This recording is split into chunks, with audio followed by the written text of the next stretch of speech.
네,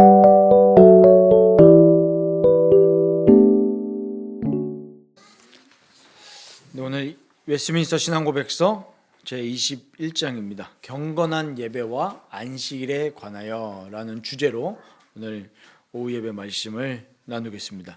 오늘 예배에 대해서입니다. 지금 이 예배가 온전하고 순전한 예배가 상실되는 시대인 것 같습니다.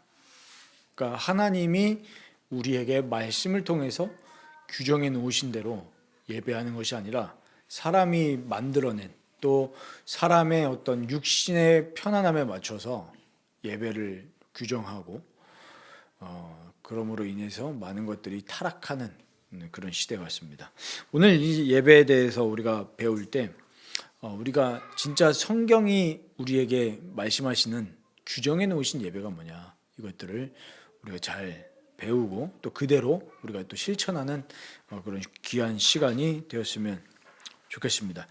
오늘 1장 보시면은 본성의 빛은 만물을 다스리시는 통치권과 주권을 가진 한 분 하나님이 계시다는 것과 그 하나님이 선하시고 만물의 선을 행하시며 따라서 온 마음과 온 영혼과 온 힘을 다하여 하나님을 경외하고 사랑하며 찬미하고 부르고 신뢰하고 섬겨야 한다는 것을 보여줍니다. 본성의 빛이요. 하나님이 우리에게 주신 본성의 빛입니다. 그러나 참되신 하나님을 예배하는 합당한 방법은 하나님께서 친히 제정하셨습니다. 그러니까 우리가 사람이 이렇게 예배를 해야 됩니다라는 건 틀린 거예요. 하나님이 제정하신 대로 예배해야 됩니다. 그래서 성경이 규정하지 않은 다른 방식으로 하나님을 예배해서는 안 된다라고 분명히 하나님의 말씀은 얘기하고 있습니다. 우리 대표적으로 잘 아시는 말씀이 출애굽기 20장 말씀 아닙니까? 하나님이 우리에게 계시하신 대로 하지 않으면 그것은 우상 숭배입니다. 우리 인간이 고안해낸 방법으로 하면 안 된다는 거예요. 그럼 우리 경건한 예배는 어떤 것이냐? 2절을 보시면 오직 성부, 성자, 성령 하나님께만 예배를 해야 합니다. 천사들이나 성인들이나 다른 어떤 피조물에게 예배해서는 안 됩니다. 이 로마 카톨릭의 최대 오류가 그거죠. 예수 그리스도 외에 다른 중보자를 자꾸 끼워 넣는 겁니다. 오늘 저희가 오전 예배 설교에서도 나왔지만 오로지 우리가 중보자 예수 그리스도만 바라보고 또 의지하고 신뢰해야 되지 자꾸 다른 거를 신뢰하면 안 됩니다. 그게 내가 될 수도 있고 아니면 다른 사람이 될 수도 있고. 이 시대 지금 한국교회나 이 시대 지금 포스트 모더니즘 시대에 살고 있는 우리와 교회의 문제가 자꾸 예수님 외에 어떤 유명한 목사, 어떤 유명한 어떤 간증자들, 이게 자꾸 기준이 되고 그 사람들을 신뢰한다는 게 지금 큰 문제입니다. 그리스도 외에 다른 중보로는 예배할 수 없다는 사실을 우리는 분명히 마음속에 담아야 됩니다. 정말 그리스도만 볼 수 있도록 그 그리스도를 통해서 하나님 앞에 예배한다는 것, 이것들을 우리는 마음에 담고 예배해야 되겠습니다. 경건한 예배의 부분 중에 우리가 감사를 동반한 기도가 있는데, 우리가 예배할 때 기도를 하죠. 하나님께서 모든 사람들에게 요구하시는 게 바로 감사를 동반한 기도입니다. 이 기도할 때에는 우리가 잘 아시다시피 예수 그리스도의 이름으로 하죠. 성자의 이름과 성령의 도우심으로 말미암아 하나님의 뜻에 따라 깨달음과 경외와 겸손과 열정과 믿음과 사랑과 인내를 가지고 기도해야 된다. 여기서 우리 중요한 게 깨달음이죠. 우리 뜻대로 기도하는 것이 아니라 말씀을 통해서 깨닫는 겁니다. 오늘 저희가 오전 예배 때 요한복음 1장 31절부터 우리가 51절까지 봤습니다. 그럼 우리가 이제 35절부터 51절까지 보면서 거기에서 하나님이 우리에게 이 본문을 통해서 우리에게 계시하신 게 있고 또 우리가 교제를 했지만 깨달은 바가 있잖아요. 그 깨달은 걸 가지고 기도해야 됩니다. 말씀을 통해서 깨달은 거예요. 내 지성의 깨달음이 아니라 말씀을 통해서 깨달은 거. 그래서 제가 이제 교제할 때 말씀하신 내용들을 적는 이유도 그 깨달은 걸 가지고 우리 모든 성도님들이 살아가실 수 있도록 이제 기도하려는 거죠. 우리가 그러면 이번 주에 이분은 이렇게 하나님이 은혜를 주셨구나. 그러면 내게 회개할 수 있는 심령을 달라고 기도해야 되겠구나 깨달았으면 이제 그렇게 기도를 해야 되는 거죠. 그렇게 됐을 때 우리 삶 속에 정말로 하나님이 일하시는 것을 우리가 느껴져 나간다면 그 최고의 신앙생활이죠. 그리고 이제 기도할 때 소리내어 기도할 때 뭐 앞에서 대표 기도를 하신다거나 뭐 이제 우리는 목회 기도라고 이제 칭하는데 그때는 모두 알 수 있는 언어로 해야 된다. 우리 고린도전서 설교할 때도 나눴지만 그 당시 고린도 교회에도 자꾸 이제 공적으로 앞에서 기도하는데 방언으로 기도하거나 외국어로 기도하거나 그게 아니라 모두가 알 수 있는 언어로 기도해야 된다는 것을 말씀하고 있습니다. 그리고 이제 4절에 보시면 기도는 합법적인 것을 위해 드려져야 된다. 그러니까 우리가 뭐 죄를 도모하거나 또 우리 육신의 동기를 채우기 위해서 하는 기도는 안 된다는 겁니다. 우리 예배에 있어서. 그리고 살아있는 모든 부류의 사람을 위해서 또 앞으로 살아갈 모든 사람들을 위해서 기도하고 죽은 자를 위해서 기도해서는 안 된다라는 사실을 분명히 말씀하고 있습니다. 그리고 이제 사망에 이르는 죄를 범한 것으로 알려진 자들을 위해 기도해서도 안 된다. 요한일서 5장 16절에 이제 범죄한 자를 위해서도 도무지 기도하지 말라 이런 얘기를 했는데 이 말은 뭐냐면 뭐 아까도 저희가 교제하면서도 얘기가 나왔지만 이 하나님의 뜻대로 교회를 다니지만 하나님의 뜻대로 살아가기보다는 그러니까 한두 번이 아니라 계속적으로 일탈을 저지르는 사람들이 분명히 있거든요. 그런 사람들을 보고 요한 사도는 뭐라고 얘기했냐면 사망에 이르는 죄다. 그런 사람들을 위해서 한두 번 권면하고 계속 기도해 주는데 그래도 안 된다? 기도하지 말라는 거예요. 분명히 얘기합니다. 이거 너무한 거 아니냐 싶지만 하나님의 말씀이 그렇게 이야기를 하고 있습니다. 그리고 이제 5절에 보시면 우리 예배 요소 중에 중요한 부분들을 나열하고 있습니다. 우리가 이제 우리 예전 형식, 예배를 드리는 예전 형식에 보면은 좀 우리가 보완해야 될 부분들이 분명히 있거든요. 그 중에 하나가 이제 첫 번째는 사실 성례였죠, 성례. 왜냐면은 한국 교회가 성찬을 너무 안 하죠. 성찬. 그리고 이제 성찬도 보면은 이제 칼빈의 예전, 칼빈의 리터지에 보면은 성찬을 한 다음에 반드시 있었던 예식이 이게 그 순서가 뭐냐면은 성찬 후 기도입니다. 성찬 후 기도. 그래서 이 성찬을 오늘 시행한 모든 성도들이 그 그리스도의 공로와 은덕을 가지고 살아갈 수 있는 이제 기도를 이 집례자가 해야 되는데 기도들이 많이 생략되었다라는 부분들을 이제 예배학 교수님도 이제 이야기를 하시는데 우리가 예배에 있어서 원래 사실 우리 개혁주의권 교회에서는 뭐가 있었냐면은 예배 시간에 다 같이 일어나서 설교 듣는 것뿐만 아니라 성경 낭독이 있었습니다. 어떻게 생각하시는지 모르겠지만 사실은 하면 너무 좋아요. 그래서 지금도 정말 소수의 교회지만 하는 교회들이 있더라고요. 어떻게 하냐면 저희도 한번 뭐 해볼 수도 있겠죠. 어떤 진짜 교회는 우리가 설교하기 전에 본문을 읽잖아요. 그리고 원래 우리 예전 형식 중에 조명을 위한 기도가 있습니다. 조명. 감이 오십니까? 설교하기 전에 설교자가 설교하기 전에 기도를 하는 거예요. 그래서 이 오늘 하나님 주신 말씀을 우리가 올바로 깨닫도록 간구하는 겁니다. 조명을 위한 기도. 그래서 우리 목회 기도 시간에 하시는 분들이 그 기도를 지금 하시는 거죠. 오늘 말씀을 통해서 하나님 우리에게 말씀하시는 바를 깨달을 수 있도록. 그리고 그 다음에 설교 본문을 읽을 때 설교자만 읽는 게 아니라 다 같이 일어나요. 왜냐하면 하나님 말씀이니까. 하나님의 말씀을 다 같이 일어나서 받는 거예요. 일어나서 읽습니다. 경건한 마음. 그리고 이거 외에도 이거 설교하기 전에 무슨 시간이 있냐면 구약 한 장, 신약 한 장을 이거 읽는 거예요. 예배 시간에. 그럼 이제 뭐가 이제 동반이 되겠습니까? 이제 시간이 더 늘어나는 거예요. 그 사람들이 싫어하는 거예요. 원래는 그렇게 하는 게 맞습니다. 말씀을 그렇게 읽고. 그리고 건전한 설교라고 했습니다. 이 건전한 설교라 함은 하나님 말씀에 비추어서 합당한 설교입니다. 이 건전한 설교가 빠져버리면 예배가 아닌 거예요. 사실 저도 이제 벌써 이제 2년이 조금 더 넘었는데 참 새롭게 시작을 해야 되겠다라고 생각을 한 제일 큰 동기는 예배였습니다. 예배. 이 예배를 지금 하나님이 받으실까라고 생각했을 때 안 받으시겠다라고 생각을 한 결정적인 이유가 뭐였냐면은 건전한 설교가 아니다. 왜 성경의 교리와 맞지 않잖아요. 회개를 얘기하지 않고 죄를 얘기하지 않는다면 그게 기조가 된 사상에서 말하는 그리스도는 성경에서 말하는 그리스도가 아니라는 결론이 나잖아요. 그럼 건전한 설교 아니거든요. 그럼 그걸 하나님이 받으시겠냐? 우리의 예배를. 사람은 많이 모이고 있잖아요.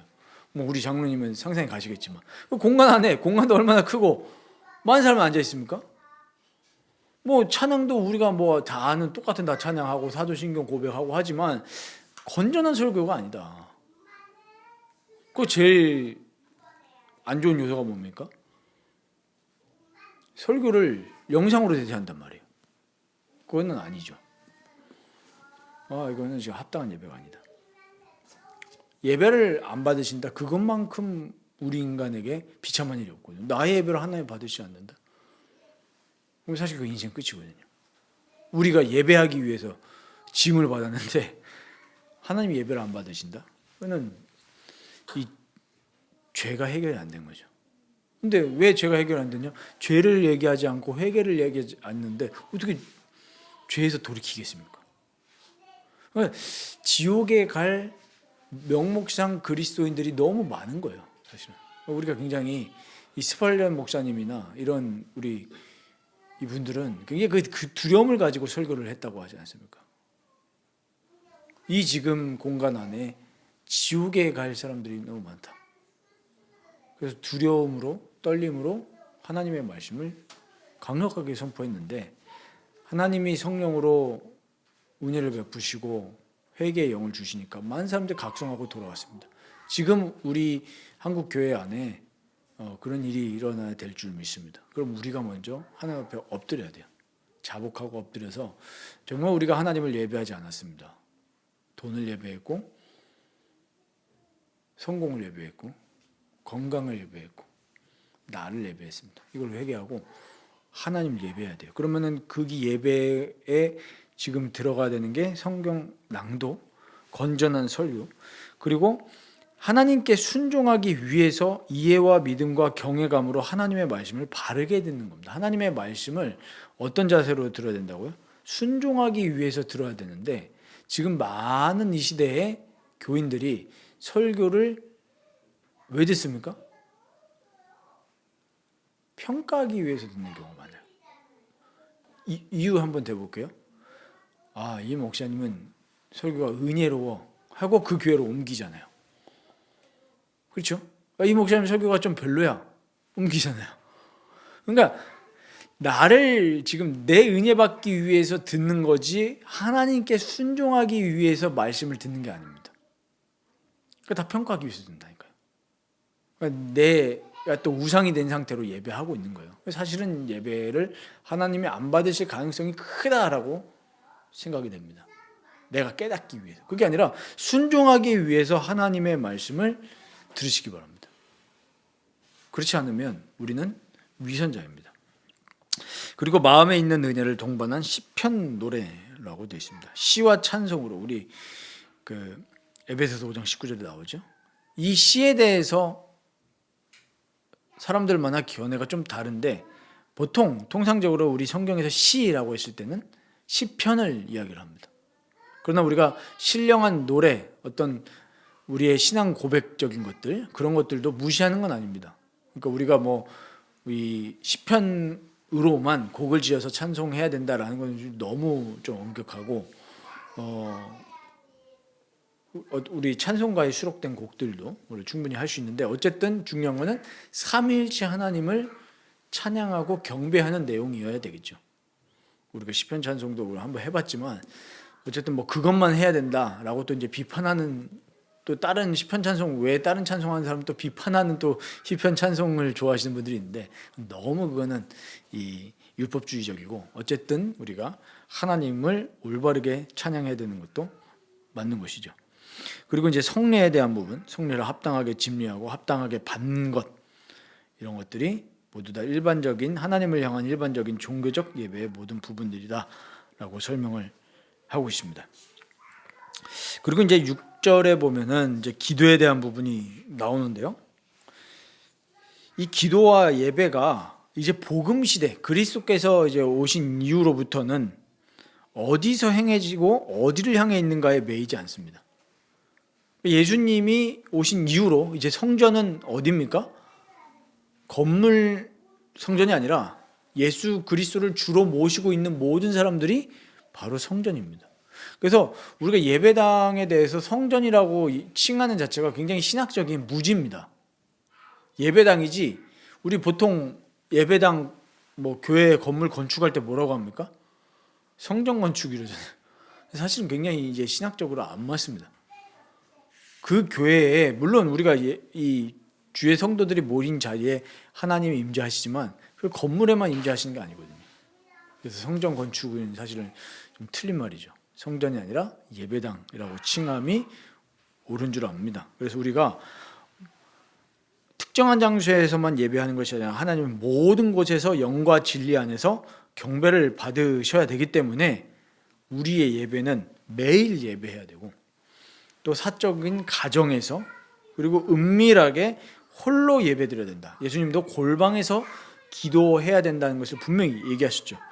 그러면은 우리가 이걸 통해서 우리가 진짜 마음에 담고 실천해야 될 부분이 뭐냐면 첫 번째는 공적 예배입니다. 그리고 가정에서 홀로 행해지는 우리 사적인 예배들, 이 예배들에 우리가 승리해야 될 줄 믿습니다. 예배에 성공해야 돼요. 하나님을 예배하고 하나님을 기뻐하고 우리가 이 두려움과 어떤 미래에 대한 염려 이런 것들이 자꾸 우리 마음을 가득 채우거든요. 그때 빨리 시선을 하나님께 예배하는 걸로 우린 돌려야 됩니다. 진짜 예배할 때 다 경험해 보시잖아요. 우리 마음이 진짜 채워집니다. 다른 거 걱정 안 하고 걱정거리 많지만 하나님을 예배할 때 하나님이 다 해결하시는 경우가 훨씬 많아요. 정말 그렇거든요. 그래서 우리가 주일을 우리 이제 7항과 8항에도 나오지만 주일날 예배드리기 위해서 월요일부터 토요일까지 다 모든 세상의 일들을 끝내놔야 됩니다. 저도 이제 자녀들한테도 늘 얘기하고 또 이제 첫째가 이제 초등학생이니까 앞으로 중학교, 고등학교 가면 그런 얘기를 할 게 뻔한데 그 전에 미리 조치해 놓은 게 뭐냐면 주일에 근데 사실 저도 별로 할 말이 없죠. 저도 중고등학생 때 했던 일들을 생각하면 주일날 시험 공부하지 마라. 주일날 온전히 예배드려야 된다. 공부 언제 해야 돼요? 평일날 최선을 다해서 해야 됩니다.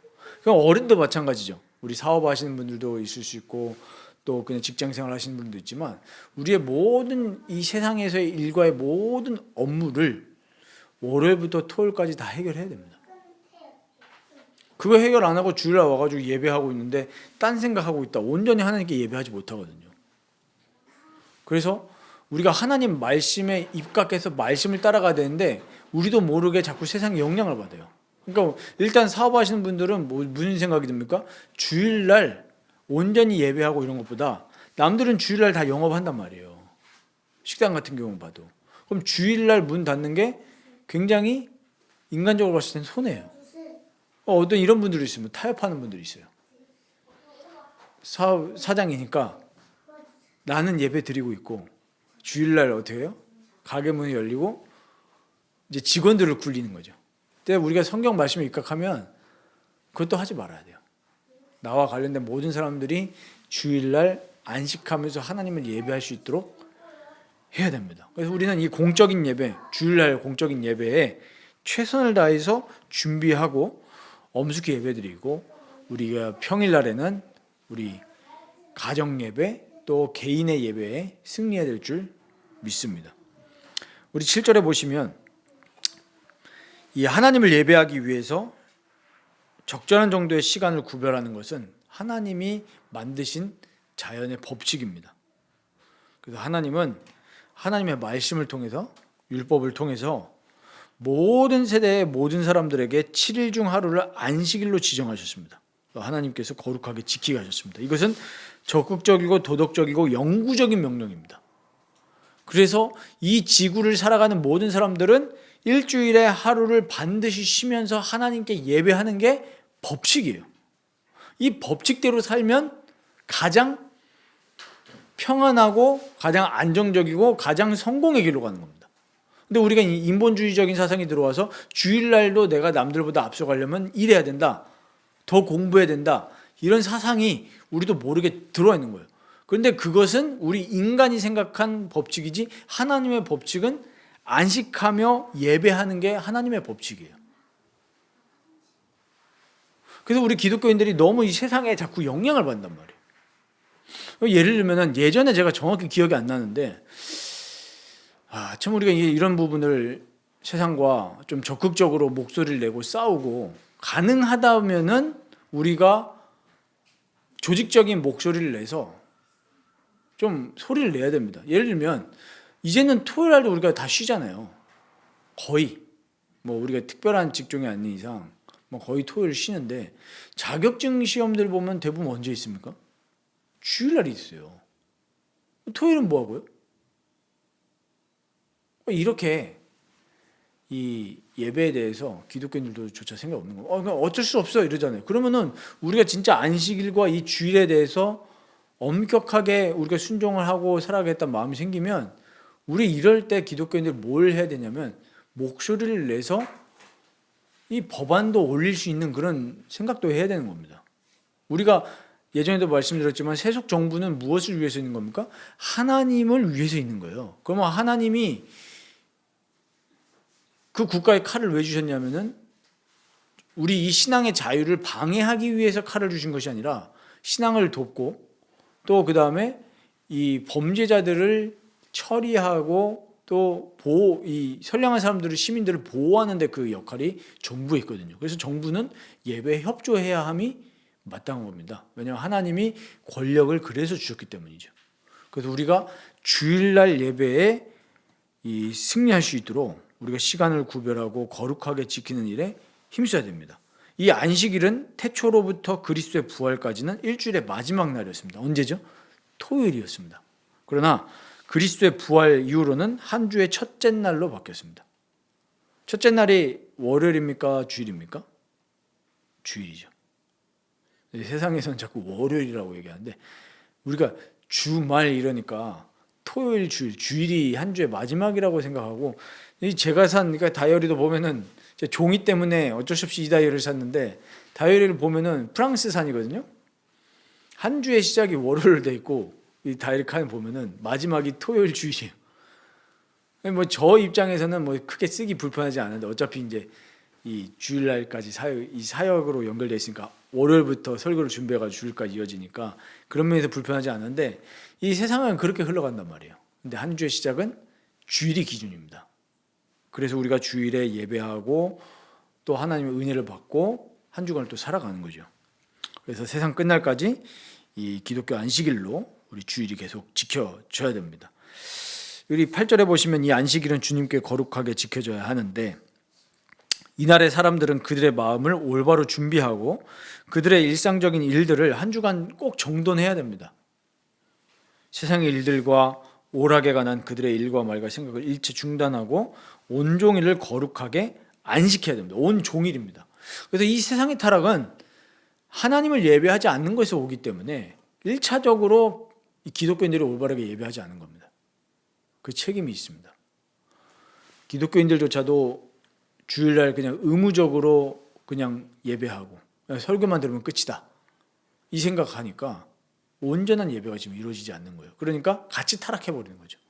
같이 이 미지근한 물에 들어간 개구리처럼 똑같이 타락하는 겁니다. 그래서 저희부터 한번 잘 돌아보시면서 실천할 사항을 찾아보시기 바랍니다. 정말 우리가 주일 내내 이 공적으로 사적으로 하나님을 예배하는 일에 힘써야 됩니다. 그래서 다 가능하면은, 그러니까 저도 이제 저희 가족들한테 얘기하는데, 주일날 예배 끝나고 그 이후의 시간에 자꾸 뭐 할 생각하지 마라. 근데 약간 그런 궁리들을 자꾸 하더라고요. 그래서 제가 꼭 얘기하거든요. 하지 마라. 가능하면 하지 마라. 가능하면. 그럼 이제 이런 일들이 생기시죠. 예배만 해야 됩니까? 그럼 신방도 가지 말아야 됩니까? 근데 필연적으로 해야만 하는 의무와 자비가 있습니다. 예를 들면 예배가 끝나고 우리 장로님과 같이 우리 성도 가운데 병약한 사람들이 있다. 같이 신방 가는 거, 이런 것들은 얼마든지 적극적으로 수행을 해야 됩니다. 그러니까 금하는 것은 뭐냐면 세상의 일들과 오락을 즐기는 일을 하지 말라는 거예요. 필연적인 의무들은 해야 됩니다. 예를 들면은 여기서 많이 나오는 대표적인 질문이 뭡니까? 근데 나는 크리스천인데 소방관입니다. 근데 불이 났어요. 어떻게 해야 됩니까? 끌어가야 됩니까? 말아가야 됩니까? 이 말씀에 의거해서 한번 생각해 보십시오. 어떻게 생각하십니까? 아니면 내가 그리스도인인데 경찰이에요. 주일날 당직입니다. 범인을 잡으러 가야 돼요. 예배 드린 날인데? 잡아야 됩니까? 말아야 됩니까? 필연적으로 해야만 하는 의무와 자비는 수행을 해야 되는 겁니다. 불 났으면 불 꺼야 돼요. 주일이라고 불 안 끄고 그러면 안 됩니다. 우리 성도 가운데 누가 지금 도움이 필요해요. 목사는 달려가야 됩니다. 주일이라도. 예배와 함께 우리 이웃사랑. 유대인들이 예수님 비난했던 이유가 뭐였어요? 안식일에 병자 고쳤다고. 이거 하나님 예배하는 날인데 너 뭐 한 거냐? 예수님 모범을 보여주셨죠. 그러니까 우리가 하나님을 예배하고 이웃사랑하고 이런 부분에는 최선을 다하고 우리의 어떤 쾌락과 육신의 정욕을 채우기 위한 일은 멈춰라. 그래서 가능하면은 저희 집도 오늘부터 이제 실천하려고 하는 게 주일날 딴짓하지 말자. 돌아가서 편안하게 잠옷 입고 쉬면서 유튜브 보지 말자. 너희들도 영상 안 본다. 주일날 무슨. 근데 이게요, 굉장히 되게 엄격하고 같고 율법주의적인 것처럼 보이지만 이래야 사는 겁니다. 우리가 이 한국이 언제부터 이게 도덕적으로 타락하고 이렇게 됐냐 하니까 이 기독교인들이 예배에 대해서 소중하게 생각하지 않으면서 모든 타락이 다 시작이 되는 거예요. 사실은 얼마나 지금 우리나라가 이 도덕에 대해서 불감합니까? 얼마나 불감하냐면 그냥 사기치는 거 이런 거 그냥 다 그러려니 하는 거예요. 사업하는 사람 다 사기치고 공직에 있는 사람들도 죄 지어도 별 감각이 없고 인터넷에서 그런 이 사람들 댓글 보잖아요. 국회의원들도 다 버스 죄 짓고 다 국회의원하고 다 하는데 우리 뭐가 문제냐.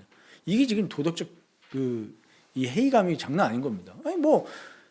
그 시작은 어디입니까? 목회자들이 시작 아니에요. 목회자들이 죄 짓고 회개하지도 않고 버젓이 목회하고 이러니까 그게 다 영적인 게 전염이 되는 거예요. 지도자들은 가장 거룩해야 됩니다. 그렇지 못한 인간이지만 자꾸 그렇게 가야 돼요. 그러려면은 교회가 하나님께 예배할 때 도덕적으로도 구별이 되는 거거든요. 하나님 앞에서 하는데 하나님 앞에서 떳떳하면 죄 안 짓습니다. 하나님 앞에서 우리가 예배하고 그럴 때 우리가 우리의 전인격이 완성이 되고 그러면서 우리가 이 사회도 결국에는 건강하게 만드는 일에 그게 목적은 아니지만 우리의 목적은 인생 목적은 교회의 존재 이유는 하나님을 예배하는 겁니다. 전도도 아니에요, 사실은. 우리가 거룩하게 되는 게 목적도 아닙니다, 사실은. 하나님을 예배하니까 거룩하게 되어지고 전도도 되는 거지. 전도, 선행, 봉사 이런 거는 교회의 목적이 아니에요. 교회의 목적은 하나님을 예배하는 겁니다. 하나님을 예배하니까 이웃도 사랑하게 되고 봉사도 하는 거지 교회가 봉사를 위해서 세워진 조직은 아닙니다. 그리스도 안에서 하나님을 예배하는 게 목적이죠. 그러니까 우리가 이 예배하는 거에다가 이 생을 드려야 됩니다. 예배만 제대로 해도 우리 인간의 모든 것이 회복이 되어지고 이 사회는 아름답게 될 겁니다. 근데 지금 이 문제는 교회예요. 이 건전한 설교가 없기 때문에 사람들이 예배에 대해서 오해했고 교회에 대해서 오해했습니다. 예배를 우리가 제대로 성공해야 될 줄 믿습니다. 그래서 이 주일을 거룩하게 지키고 우리 주변에 안나가 성도들 있잖아요. 가나안 성도. 이 성도들 두고 기도해 주시기 바랍니다.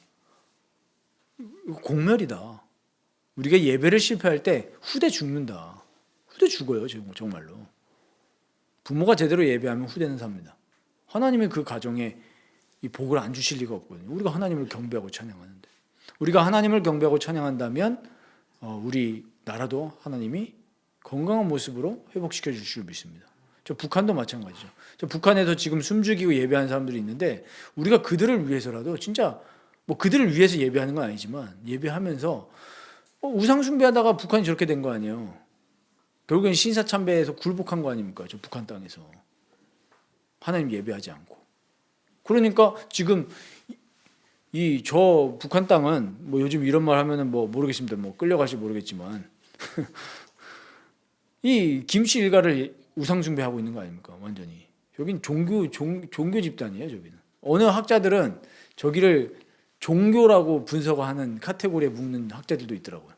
저건 종교다. 정치 체제가 아니라 저긴 종교다.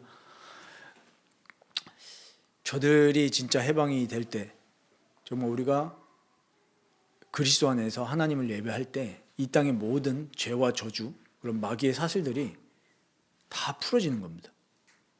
우리가 온전히 하나님을 예배할 때에 모든 것이 회복이 되지, 우리가 전도를 열심히 해서 회복이 됩니다, 뭐 선행과 봉사 이런 거 할 때 사회가 아름다워집니다. 그럼 부차적인 겁니다.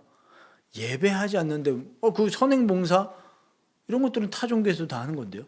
우리는 예배가 목적이지, 예배하면서 되어지는 것이지, 교회의 존재 이유, 성도의 존재 이유는 다른 게 아니라 예배인 줄 믿습니다. 하나님을 기뻐하고 즐거워하고 예배하면서 또 사랑을 실천하는 그런 교회가, 우리 라이프 교회가 됐으면 좋겠습니다. 그래서 이를 위해서 기도해 주시고, 주변에 살펴보시면서 예배를 놓치고 있는 그런 사람들 정말 예배할 수 있도록 온전히 예배해서 우리가 창조의 목적대로 살아갈 수 있도록 그렇게 기도해 주시고 또 권면도 해 주시고, 우리가 먼저 그 예배에 승리하는 그런 하나님의 존귀한 백성들이 되어지시기를 주님의 이름으로 축원드립니다.